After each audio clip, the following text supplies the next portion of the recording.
Olá, meus irmãos, aqui é o Luiz que está falando. Vamos dar continuidade ao que nós nos propomos na última reunião, na última palestra sobre dimensões espirituais de uma casa espírita. Hoje falaremos da direção espiritual, da escolha do mentor, das defesas da casa espírita e da reunião pública. Tentaremos fazer um resumo porque é um assunto muito vasto. Cada um desses 4 itens é muito vasto. Então a gente vai tentar dar uma resumida mínima necessária que traga algum entendimento, sua explicação. E para isso, rogamos a Deus, nosso Pai, e a Jesus, nosso Mestre, que nos abençoe nesse quesito, que possamos ter nossa mente clareada para podermos passar as ideias da melhor maneira possível, rogando a Deus que abençoe a todos os irmãos que ouvirem esses ensinamentos, para que também possam aprender da melhor maneira possível. Que Jesus nos abençoe e que assim seja. Então, meus irmãos, vamos começar falando sobre a direção espiritual. Quando são feitos os planos iniciais para a fundação do centro espírita, como nós dissemos da outra vez, isso ocorre na espiritualidade com antecedência de muitos anos, né? Dando condições da equipe espiritual assumir a responsabilidade de orientar e assessorar as futuras atividades. Isso ocorre também em sintonia com aqueles irmãos que vão reencarnar, que têm no seu plano reencarnatório essa programação de formar na Terra a casa espírita, né? O núcleo espírita. Para esses irmãos que vão reencarnar, ocorre até o estudo das suas fichas kármicas para que possam ser avaliadas as possibilidades de êxito, né?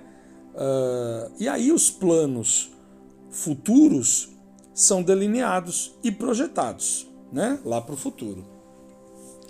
Então, existe todo um planejamento espiritual de equipe espiritual que vai trabalhar na casa e equipe de encarnados que vão reencarnar e lá na frente, lá no futuro, colocar em obra a construção da casa espírita. Lembrando, quando a gente fala construção, não é o prédio físico já está lá, a gente escolhe um que tenha condições de abrigar a casa. A construção é do núcleo espírita, é das atividades, é do direcionamento da casa, é do planejamento criado para a serventia dessa casa. Para que ela vai, onde ela vai atuar, como ela vai fazer os trabalhos, qual é o público que ela quer trabalhar. Lembrando que os mentores espirituais nos orientam que a casa espírita, o trabalho mais importante é com os encarnados, embora também haja trabalho com os irmãos desencarnados que necessitam, né? E como é que se dá a escolha do mentor? Ainda na espiritualidade, o grupo resolve eleger um mentor da casa. Normalmente esse mentor eleito, ele vai dar o nome à casa em algumas situações. Porque como temos casas, como Casa Espírita Francisco Xavier, no qual Manuel Filomeno de Miranda nos dá os exemplos aqui citados, né? Todo esse conteúdo que eu estou trazendo vem dos livros de Manuel Filomeno de Miranda, Tramas da Obsessão e Entre os Dois Mundos, psicografados ambos pelo Divaldo. Então, uma vez a equipe selecionando o mentor, vamos citar então Francisco Xavier, que não é o nosso Chico, que nós temos tanto carinho e que conhecemos melhor, e sim um espírito do século XVI, né, que encarnado aqui no século XVI, e que foi um dos fundadores da Companhia de Jesus, cujo principal trabalho deles era levar o cristianismo principalmente para a parte da Ásia, naquela época. O Francisco Xavier, ele foi consultado quando o centro com o seu nome foi planejado. E ele, dentro disso, ele aceita fornecer o nome, né, para o centro, desde que seguissem algumas linhas de trabalho, desde que seguisse algumas linhas de conduta, né, que é a conduta que prega a doutrina espírita, que uma casa espírita deve ter. Que eu não vou entrar em detalhes porque nós sabemos quais são as funções da casa espírita, para que ela serve. Então, nesse caso, é muito mais do que uma homenagem a esse mentor, mas sim quase um compromisso, ou melhor dizendo, é um compromisso de que a casa espírita vai seguir os passos do mentor, os passos de todos os frutos que ele deixou aqui na Terra quando da sua passagem. Então, a ideia é essa de se ter um mentor. E naquelas casas, como é o caso da fraternidade, que não tem um mentor como nome, como homenageado no nome da casa, lógico que ela não deixa de ter um mentor também. Existe um mentor, foi planejado anteriormente, foi planejado na espiritualidade, e o mentor também traça todo um planejamento de ação dessa casa espírita. E aí temos que lembrar que o mentor é o pilar, vamos dizer assim, da sustentação maior da casa, porém vários espíritos de vários graus de atuação, de vários graus de evolução, vão auxiliar os trabalhos da casa, né? Desde espíritos um pouco mais elevados do que a maioria dos trabalhadores encarnados, moralmente falando, a espíritos mais próximos do mentor, que tende a ser um espírito superior. Então, é um conjunto de trabalho espiritual dos espíritos em relação aos espíritos encarnados como trabalhadores da casa no plano físico.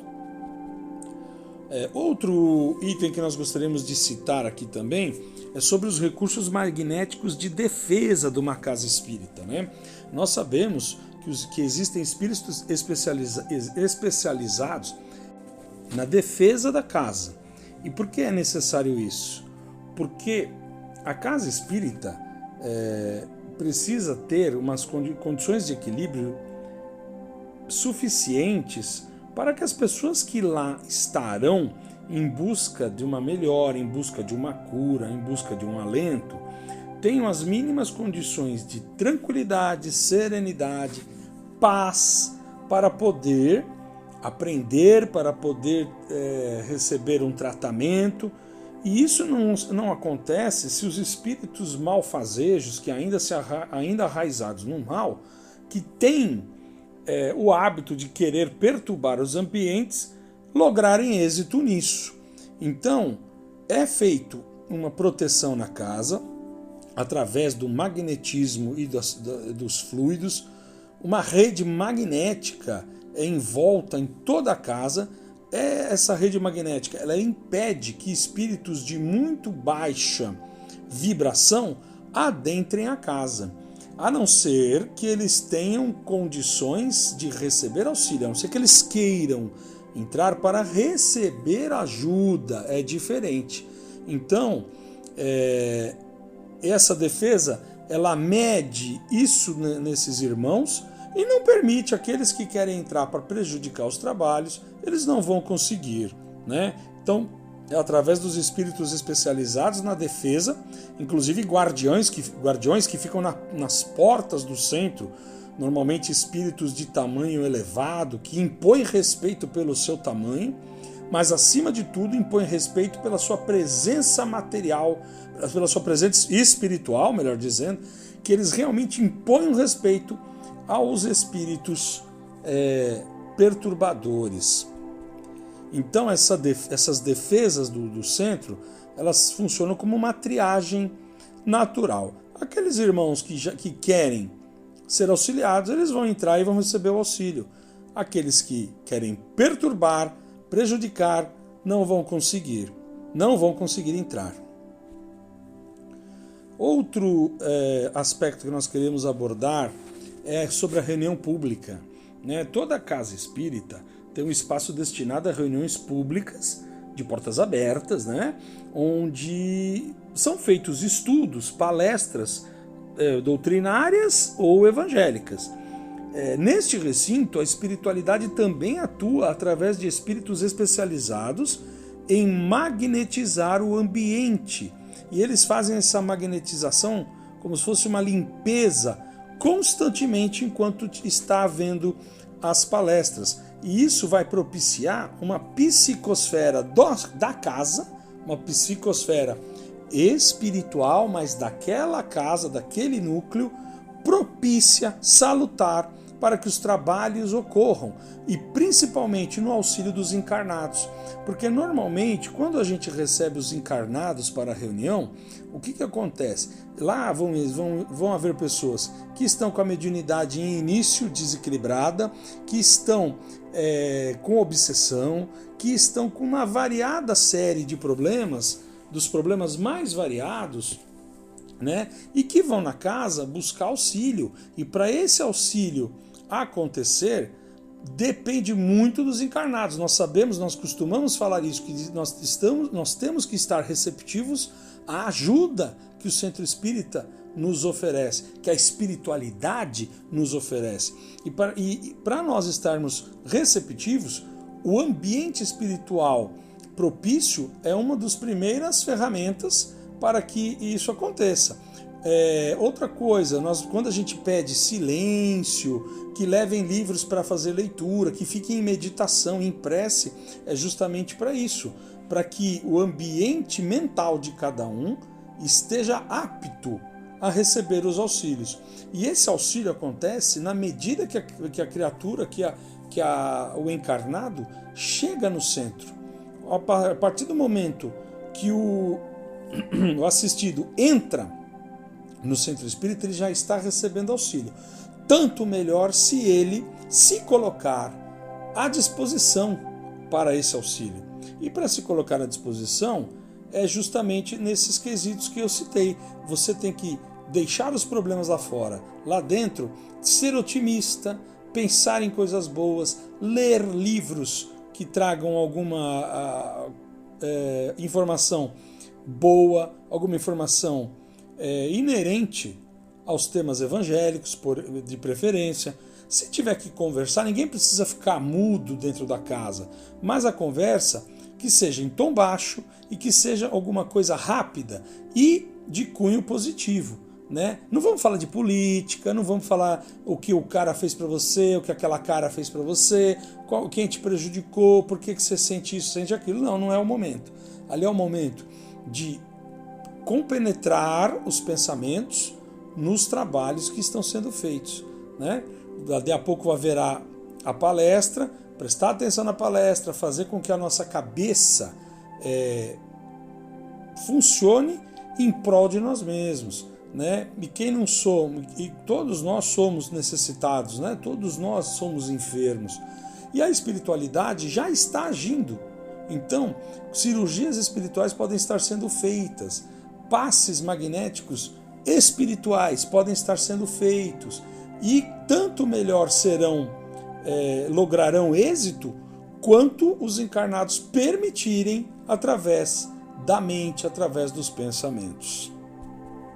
E pensando sobre esses irmãos que muitas vezes, irmãos desencarnados, que muitas vezes estão obsediando os encarnados, ou que estão ligados a ele por qualquer motivo, mas que geram desequilíbrio, esses irmãos que não conseguem entrar na casa em virtude da sua vibração, eles também são auxiliados. Manuel Filomeno de Miranda nos relata que são colocados equipamentos do lado de fora do centro, equipamentos que amplificam a voz de quem está fazendo a palestra, de quem está falando do Evangelho. Para quê? Para que esses irmãos, embora ainda arraizados no mal, automaticamente eles vão recebendo essas orientações, e por menos que eles estejam interessados, alguma coisa sempre pode frutificar dentro deles. Então até eles estão sendo auxiliados.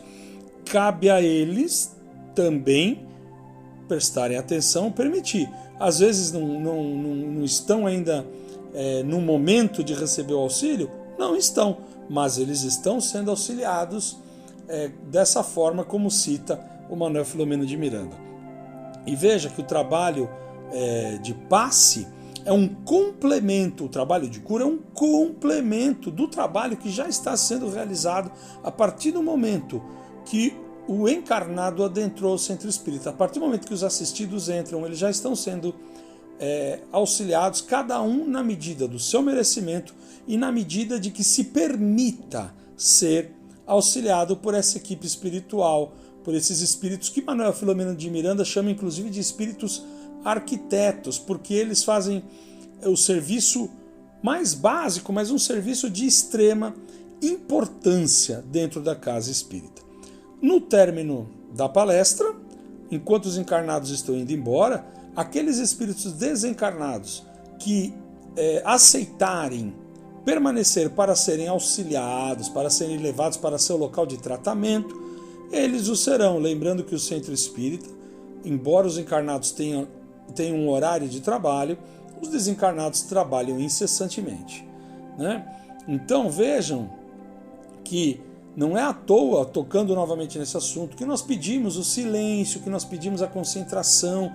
É um conjunto de situações, é um conjunto de atitudes que os encarnados têm que ter, porque a espiritualidade já está trabalhando, já está atuando, já está produzindo toda a cura necessária, todo o atendimento necessário nos encarnados presentes na casa espírita. Então, meus irmãos, olha a importância do nosso comportamento dentro da casa. O comportamento tem que ser de acordo com o que Jesus fala, para que nós auxiliemos os espíritos a nos auxiliar. Olha que via de mão dupla, vai e volta. Eu tenho que auxiliar o espírito que está ali, me influenciando beneficamente, me tratando beneficamente. Eu preciso auxiliá-lo a me auxiliar, porque é a mesma história do passe. Não adianta eu entrar na sala de passe pensando em outras coisas, a não ser e não em me auxiliar, senão eu não recebo as energias ficam refratárias, porque eu estou refratário. Sou eu que permito que as energias entrem, né? Então, me auxiliem, né? Então, veja a importância da nossa atitude para o auxílio desses espíritos especializados no trabalho, quando da reunião mediúnica, quando do momento da palestra, que já começaram a trabalhar em cada um que está lá, né? Então, a espiritualidade, ela propicia tudo no direcionamento do auxílio, tudo no direcionamento da ajuda, né? Nós é que temos que participar também, ok? Voltando a dizer novamente, isto é um resumo do resumo do resumo, porque quando a gente pega, a gente tem vários e vários livros que falam a respeito disso, e são temas muito vastos, né? A gente tem que dar uma enxugada, porque o tempo aqui não pode ser muito extenso. Eu já até acho que me estendi demais. Então é isso, meus irmãos. Vamos rogando a Deus nosso Pai, a Jesus nosso Mestre, que nos abençoe, que nos auxilie, que nos guie, que permita que possamos pôr em prática toda a gama de conhecimentos da doutrina espírita que ela nos mostra, que ela nos permite estudar, pedindo ao Pai que abençoe a este planeta, que abençoe a todos os encarnados e desencarnados desse globo terrestre, em especial nesse momento de pandemia, aos nossos irmãos que estão sofrendo nos leitos de hospital, muitas vezes em busca do ar que lhe falta, pedindo ao Pai que permita que os espíritos médicos possam fazer todo um atendimento, todo um trabalho com esses irmãos e que eles possam se recuperar. E rogando ao Pai também que abençoe e proteja todas as famílias, em especial aquelas que também tiveram seus entes desencarnados. Sabemos que o desencarne não é o fim, mas a separação ainda para nós é muito dolorida. Então pedimos, Mestre querido, que abençoe em especial esses irmãos, que ampare aqueles que partiram, para que eles possam seguir o caminho do lado de lá, mas que dê serenidade e paz para as famílias que ficaram, de certa forma, órfãs aqui na Terra. Obrigado, Pai, por todas as oportunidades que temos tido em nossas vidas. E pedimos ainda, Pai, como dizia nossa irmã Mara, eterno pedintes que somos, que o seu Evangelho seja a norma de conduta em breves tempos de todos nós aqui.